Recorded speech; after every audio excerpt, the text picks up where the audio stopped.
माझ्यासाठी माझं प्रेम नेमकं काय असू शकतं? मुळात तुमचं प्रेम स्वकेंद्रितच असायला हवं. प्रेमाची गोष्ट कधीही कुण्या दुसऱ्यापासून सुरू होऊ शकत नाही.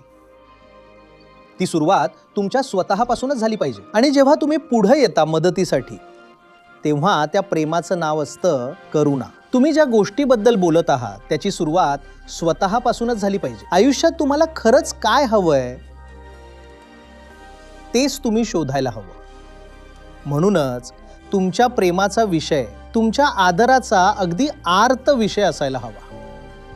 यालाच श्रद्धा म्हणतात, यालाच भक्ती, यालाच पूजा म्हणतात. अशा प्रेमात मालकी भाव किंवा आसक्ती असूच शकत नाही. त्या सगळ्यासाठी इथे काहीच जागा नाही, बरोबर? कारण तुम्ही एखाद्या अतिशय महान गोष्टीकडे पाहत आहात. मग तिला आपली म्हणून बाळगायचं स्वप्न तरी कसं पडू शकतं? एखाद्या गोष्टीशी जोडलं जाणं एक वेगळी गोष्ट आहे आणि समर्पित होणं, पूर्णपणे विरघळून जाणं ही पूर्णपणे वेगळीच गोष्ट आहे. पण दुर्दैवानं आपलं शिक्षण आपल्याला या गोष्टी शिकवतच नाही. या गोष्टी खरं तर इयत्ता 4थीतच शिकवायला सुरुवात झाली पाहिजे. कारण जर खरं प्रेम शिकवलंच नाही तर जैविक किंवा सामाजिक गोष्टीलाच लोक प्रेम समजू लागतात.